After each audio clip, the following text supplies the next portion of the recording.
sva že noter, viš.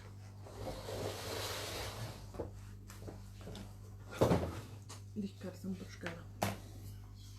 Tako da te mačkam še počakati.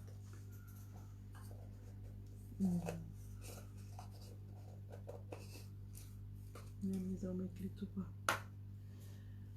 Lepo pozdravljeni. Evo, dopoldan enkrat, oziroma sredi belega dneva. Bomo še malo počakali, da še kdo pride, čeprav vas verjetno zdaj ne bo toliko veliko, kot vas je sicer zvečer, ki so službe. Tako da bo, danes je tema starši. Starši smo tudi mi, a ne? To se pravi, imamo otroke in pač je tudi v bistvu odnos naših otrok do nas, pa imamo mi starše, pa odnos naš odnos do naših staršev, oziroma tudi obratno, a ne? Super.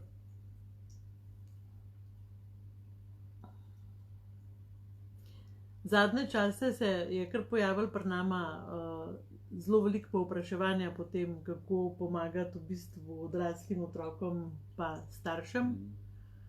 Pa v glavnem, pa tudi ne prihajajo tudi očetje s sinovi, a ne? Pač ne prihajajo samo mame, pa tudi očetje s hčerami. Tako ni, zanimivo je, da ni neka potreba po pomoči več samo ženska domena, kot je pač, ko sva midva začela delati v bistvu, ne vem, 15-20 let nazaj, se mi zdi, da smo bile v glavnem ženske tiste, ki smo iskale terapije pa pomoč, pa seveda smo bile tudi prepričane, da je z nami vse v redu, z moškimi pa nič, a ne?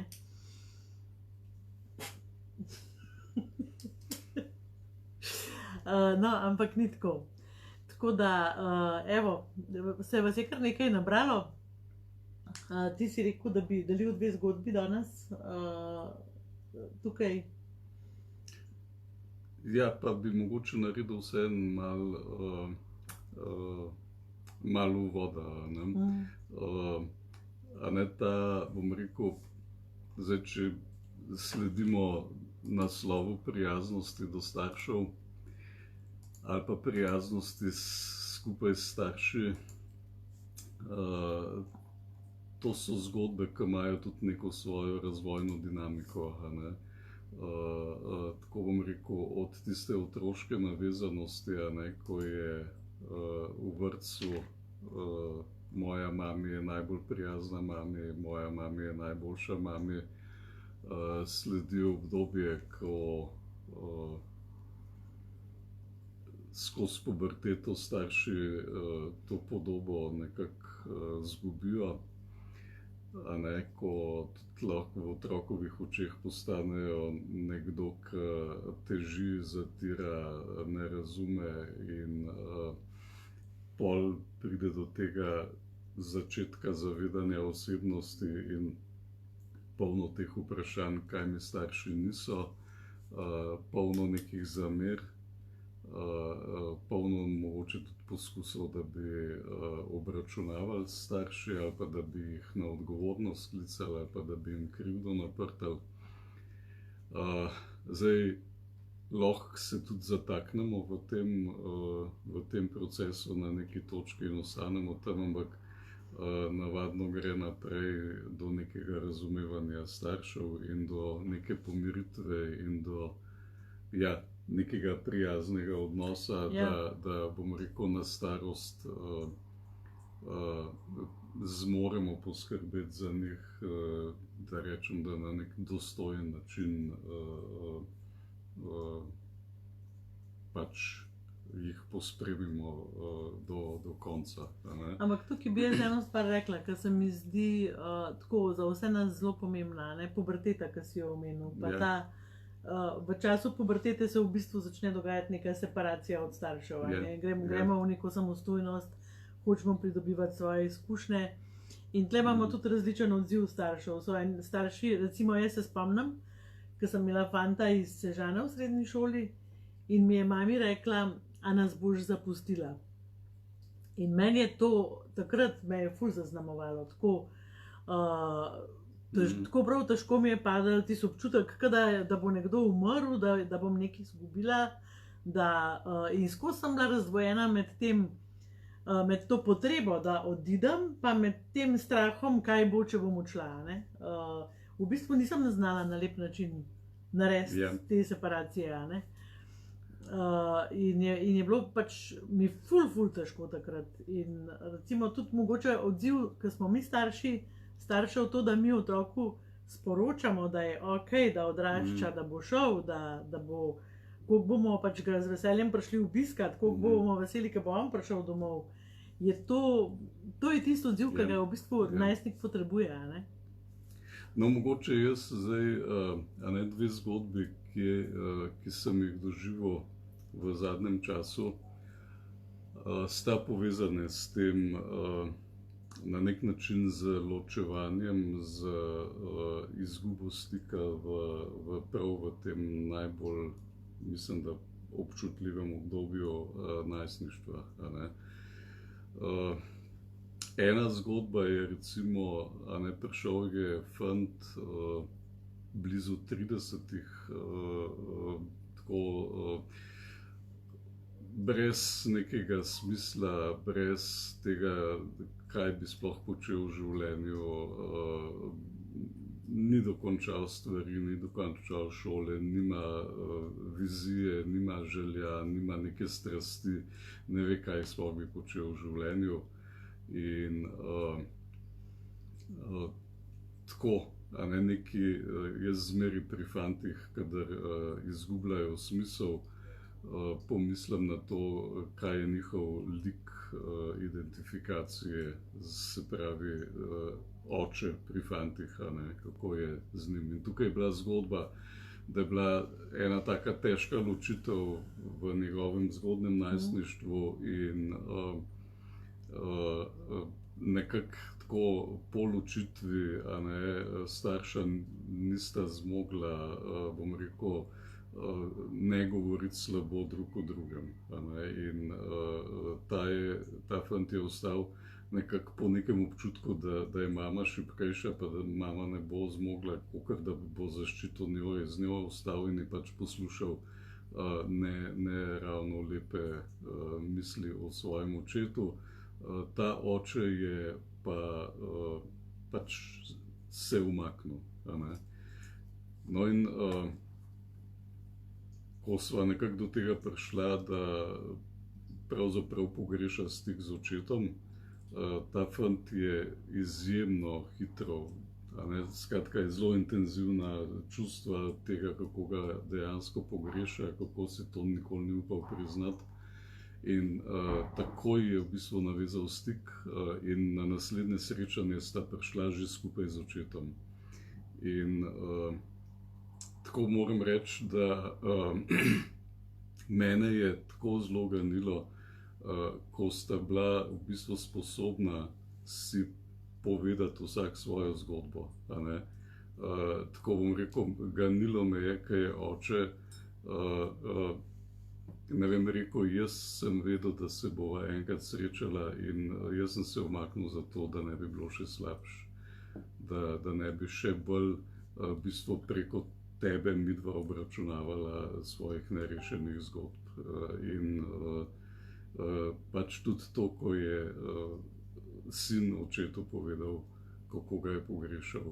In to mi je bilo res, bom rekel, tako zelo ganljivo. In še ena podobna zgodba sta pa bile mama in hči, ker je pa pač tudi težke zgodbe.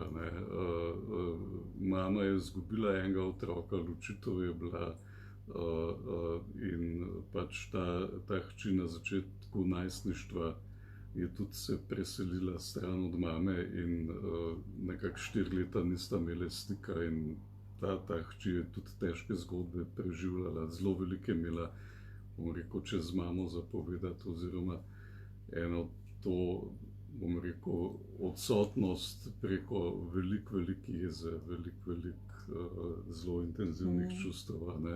In v nekem trenutku pravi, zdaj sva pa z mamo nekako našli stik nazaj, oziroma ne vem, se spet pogovarjava. In a bi lahko prišle na en pogovor. In spet, ko je mama v bistvu dobila priložnost, da pove svojo zgodbo, in ko je hči to zgodbo slišala z nekim razumevanjem, z neko empatijo, mislim, da je to nekaj najlepšega, kar se mi je zgodilo pri mojem delu. Tisto, ko rečeš, mama je našla hčerko nazaj in hči je našla mamo nazaj. Tako vidim, koliko so te vezi, jaz bi tako rekel, koliko je to dejstvo, da smo v bistvu biološko rojeni, narojeni, navezani, koliko so to močne, ne vem, kaj je to, močne sile, koliko je to sestavni del tega, da smo mi sploh živi, da sploh živimo, in koliko to rabimo. In koliko v bistvu je težko, kadar tega ne čutimo ali pa kadar tega ni. Ja. Jaz bi tukaj mogoče se ob tem, ali pa bi nadaljevala, se bi ob tem dotaknila tega, recimo to so take zgodbe dobrega upanja, kar si ti zdaj povedal. In to pomeni tudi eno zrelost in starša in otroka. Da nekako vidita, da se da stvari rešiti in tudi, da se da odpustiti. Imamo pa tudi zelo veliko ljudi, tudi mi dva jih imamo na terapiji, ki so odrasli, ki so tudi že starejši od 30 let, tudi 40, 50, ki se v bistvu, ki so zataknjeni v neki otroški bolečini in obsojajo svoje starše, da so oni krivi za to, da niso mogli živeti svojih sanj, da niso mogli študirati, da niso v službi taki, da niso bogati toliko, ki bi lahko bili. Skratka, za vse. Da so jih pustili, da niso delali šole, da jih niso dosti prisiljevali, recimo, da niso bili dosti zoprni. Za vse pač tegobe, ki jih imajo, so kar naenkrat krivi starši. Jaz to gledam na tak način, da ko smo otroci, ko smo majhni, smo nebogljeni, smo nemočni in takrat starše potrebujemo za to, da preživimo. Potem pa mi odrastamo in imamo, seveda, vsi imamo neke grozne zgodbe, oziroma jaz zase bom rekla, da nimam nobene toliko grozne zgodbe, da jo ne bi mogla preživeti. Vem pa, ko z vami delam, da eni ste res v otroštvu doživeli hude travme. Ampak kar jaz tukaj opazim je, da so ljudje, ki so doživeli v otroštvu hude travme, ampak so odrastali, se postavili na svoje noge in prevzeli odgovornost za to. In so najdeli si pomoč, nekaj naredili, pač ustrajali trmasto, trpeli, res to pač ni preprosto, vse predelati, ampak so naredili nekaj iz sebe in mi dva zelo veliko takih ljudi poznava, ki so zaživeli na novo v bistvu.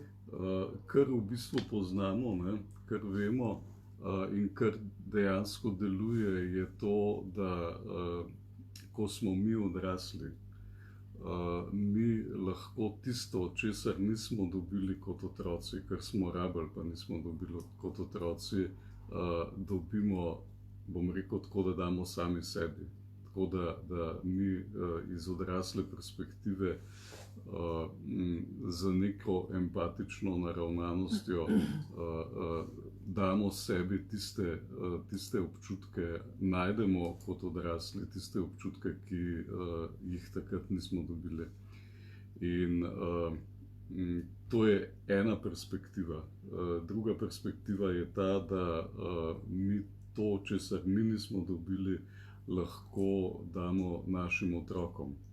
In obstajajo načini, kako lahko mi te svoje nezadovoljene potrebe ali pa rane zdravimo, brez da bi klicali starše na odgovornost, brez da bi hoteli starši obračunavati, ker to res nima smisla.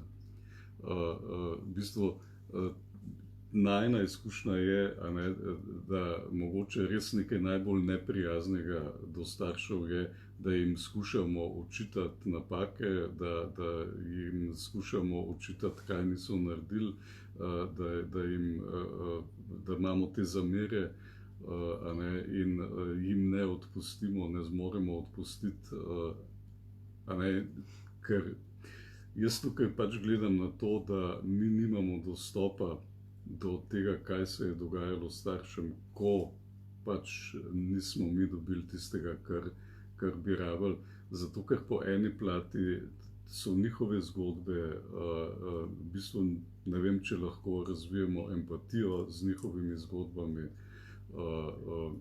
kakšne so bile okoliščine, kakšne so oni vzorci. Mislim, če že pogledamo samo zadnjih 100 let, recimo, samo od diskriminacije ženske in matere, kako je v zadnjih 100 letih se to spremenilo, recimo, da recimo jaz tukaj lahko govorim, imam neko besedo, sem enakopravna z Albertom, on mene spoštuje, rešujeva konflikte, jaz njega spoštujem. A veste, kakšna je to razlika?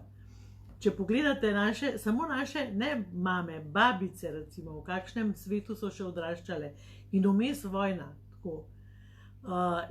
Jaz ne želim opravičevati teh ljudi, ampak to je bilo okolje, v katerem so oni živeli. In če samo pogledate nas, kje smo zdaj, je to tudi njihov napredek, tudi njihov razvoj, tudi oni so nas mogli že nekam pripeljati, a ne?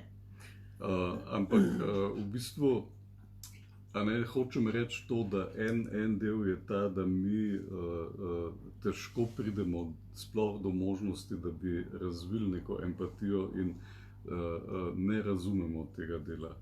Kako, bom rekel, razumeti njihov delež.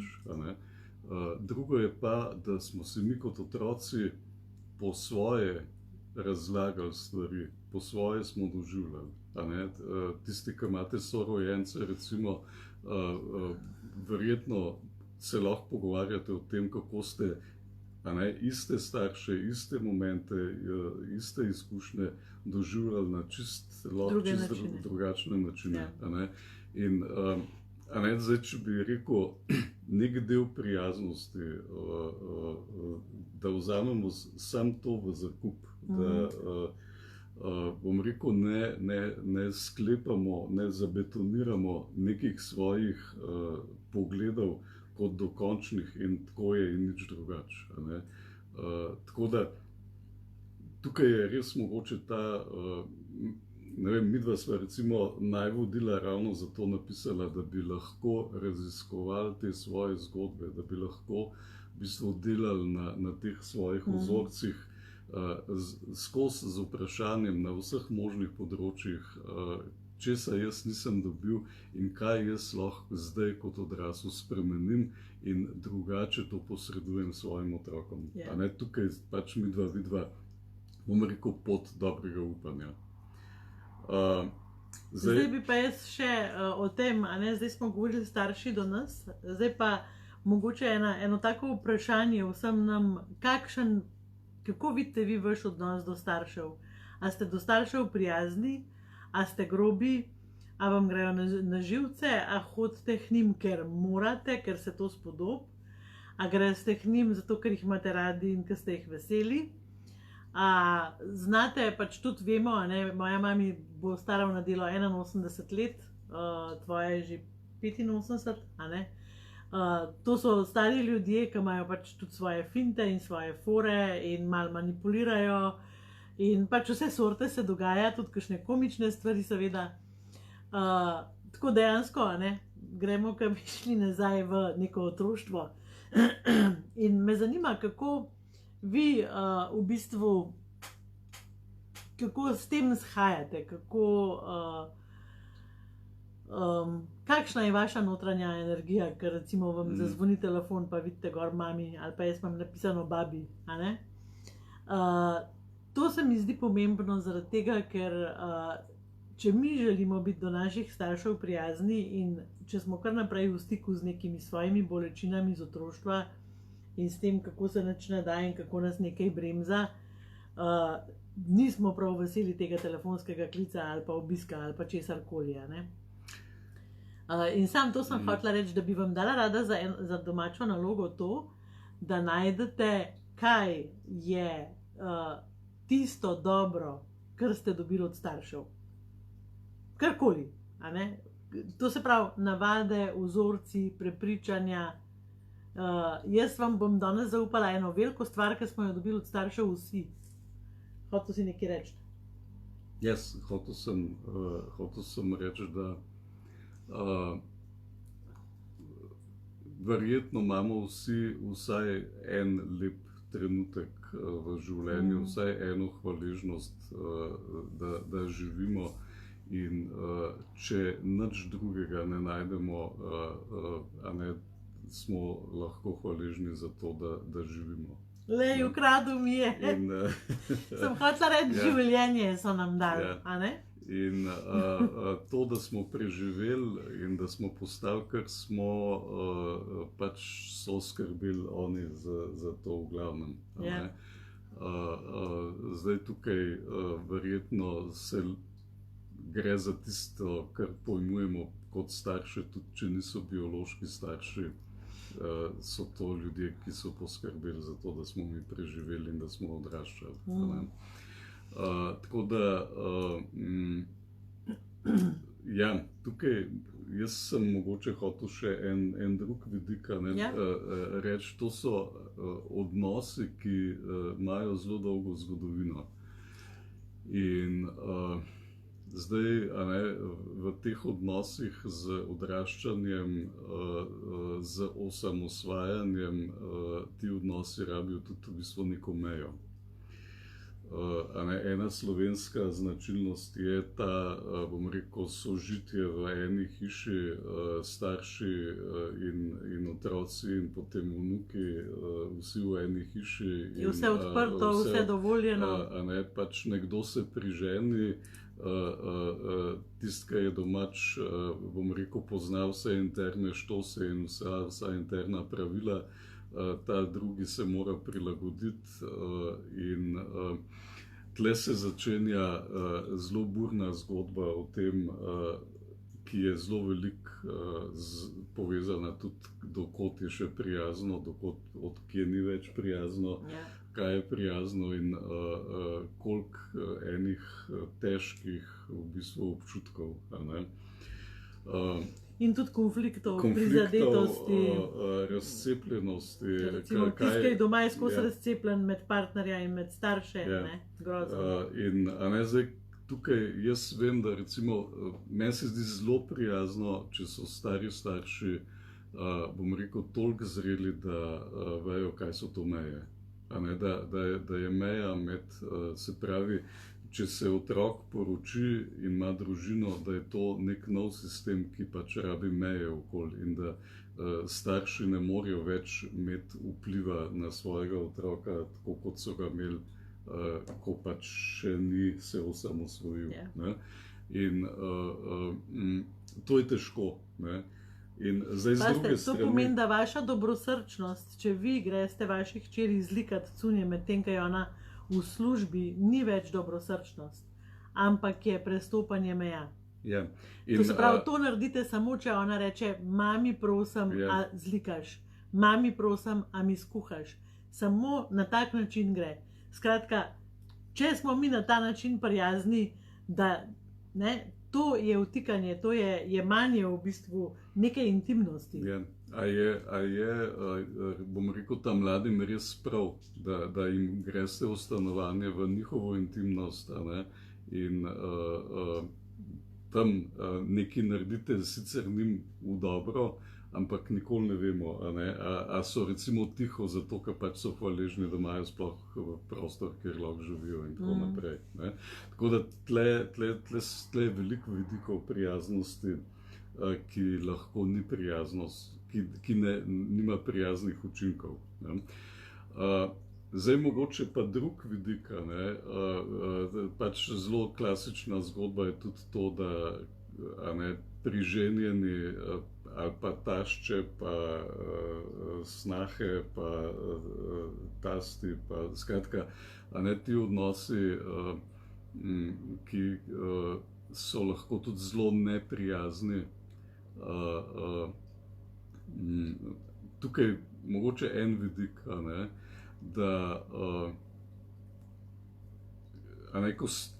ko smo v partnerskem odnosu in bom rekel, preko partnerja gledamo na partnerjeve starše in na partnerjev odnos z svojimi starši, to je zelo občutljiva tema. Tukaj v bistvu nikoli ne vemo, kaj se dejansko dogaja v tem odnosu, ali pa mi tega odnosa ne poznamo v potankosti in veliko zapletov se lahko zgodi, ko hočemo mi preko partnerja vplivati na partnerjev odnos z njegovimi ali pa z njenimi starši. In ena stvar, ki se meni zdi tukaj pomembna, je, da odnos partnerja s partnerjevimi starši je starejši od našega odnosa. In ta odnos je bolj globok. Zdaj spet, če tukaj ni nekih zdravih meja, če ni tudi, bom rekel, povezanosti, če ni bližine med partnerjema, se tukaj marsikaj lahko dogaja. Ja. Tako da tukaj jaz zdaj ne bi šel v bom rekel, komplikacije, ampak ena, da rečem, prijazna naravnanost, ki ima odzadaj tudi pač to, da smo odprti za razumevanje vse dinamike, ki se dogaja. Pač to je en vidik. Kar sem jaz hotela še reči, je, da je ena pomembna informacija je ta, da odnosi so nekaj, kar se vedno da popraviti. In da zamere, ki jih imamo v odnosih, nam ne koristijo popolnoma nič. Rada bi govorila o zameri, zaradi tega, ker bi vam rada pokazala, kaj se zgodi. Recimo, da imate vi mamo ali pa očeta, ki jima nekaj zamerite. In imate do njiju dveh hladen odnos in pač greste kdaj pa kdaj tja na obisk, zato ker morate iti, ampak pač to zamero nosite s sabo skozi. Kaj mislite, čigavo telo trpi, fizično trpi od te zamere? Vi nosite to zamero, vaša teža je to, vaša bolečina. In kar bi vam rada povedala je, da se to da rešiti in da velikokrat starši ne vejo, kaj smo mi njim zamerili. In ne vejo, zakaj se gre, zaradi tega, ker oni so nas vzgajali na isti način, kot mi vzgajamo naše otroke. To pomeni, mislili so dobro, hoteli so dobro, naredili so, kar so znali. In mi imamo danes blazno veliko enih možnosti, da se izobražujemo, da poslušamo takele videe, da beremo knjige, da gremo na terapijo, da gremo na kakšno delavnico. In lejte, ne rabite tega nositi s sabo. Dajte se rešiti tega balasta, teh snovi. In mogoče ena taka pomembna stvar, starši so, še nekaj, kar jaz vidim je, da ko starši umrejo, veliko otrok, tudi tistih, ki so bili prej jezni na njih, pa ki so obžalovali, žaluje in jim je žal, da jim niso tega pa unga pa tretjega povedali. Tako, joj, nisem. Zakaj nisem? Ja, zakaj nisem, zato sem bila jezna. Lejte, to v bistvu je naša odgovornost. Ko imamo mi ostarele starše, smo mi tam starši v srednjih letih in mi končujemo nek proces, naši otroci pa začenjajo nek proces separacije in osamosvajanja. In jaz mislim, da to, kako mi končujemo ta proces, je tudi model, ki ga dajemo našim otrokom. Tako da tudi imamo potem bolane starše, dementne starše, starše v stiski. In lejte, če imate bolane starše, raziščite, kakšna je to bolezen. Če imate dementne starše, pejte v kakšen tečaj, kako se pogovarjati s temi ljudmi, ker ti ljudje so dejansko ne vejo, kaj se z njimi dogaja. In ne razumejo nobenega našega nasilja, grobe besede, ničesar od tega ne razumejo. Tako da to je recimo ena taka prijazna gesta, ko naši starši ostarijo in zbolijo, da jim najdemo primerno okolje, da se izobrazimo v njihovi bolezni in da jim damo tak odziv, ki pač njim dela pač lepo starost in lep odhod z tega sveta. Tle je mogoče ena taka, se ta mogoče malo kruto zveni, ne? Ampak dejansko je to tudi stara modrost, način, kako mi delamo z našimi starši. To je model, ki ga dajemo našim otrokom, kako bodo oni z nami delali, ko bomo mi pač v tej starosti. In tukaj imamo, seveda gre zmeraj za dvosmeren odnos, ampak lahko tudi mi izbiramo, ali bomo do nekoga, ki pač ni z nami prijazen, ali pa ki nam ni naklonjen, ali pa ki čutimo, da nismo sprejeti, ali pa skratka, ki se marsikaj dogaja, smo lahko, bom rekel, enaki, lahko pa damo nekaj več prijaznosti in, bom rekel, stopimo čez.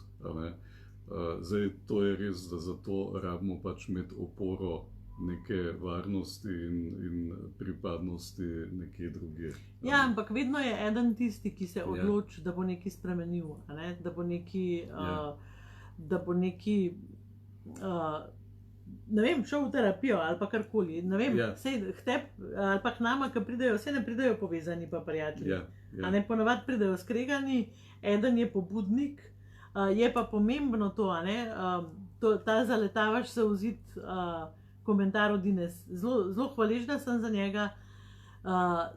Pomembno je, kako mi nekoga nekam povabimo. A mu rečemo, pet ti, da midva zrihtava odnos, ali pa da noš toliko nesramna do mene, ali pa da, recimo, če bi jaz mojo mami povabila, bi rekla, lej mami, jaz te pogrešam en bolj zrel odnos med nama in očitno ga ne znava sami narediti. Greva nekam po pomoč. To se pravi, jaz imam svoj delež, obe sva v tem odnosu, obe imava. Ali pa le oči, pač tokle sva stara, a bova pač to življenje preživela brez tega, da bi vedela, kaj to pomeni stik med hčero pa očetom, ali pa med sinom pa očetom, recimo. Da se povabiti na nek čustven jezik. Nekaj zelo prijaznega, nekaj zelo, kar bi jaz v bistvu vsakemu privoščil, ampak se pa zavedam, da niso vsi odnosi zreli do te meje, da bi lahko se to zgodilo. In verjetno v enih odnosih je pač to, da moramo sprejeti pač neka dejstva, ki niso najlepša. Ampak še zmeraj zdaj tukaj je to, da ostajajo še drugi ljudje, s katerimi smo lahko prijazni in so tudi do nas prijazni in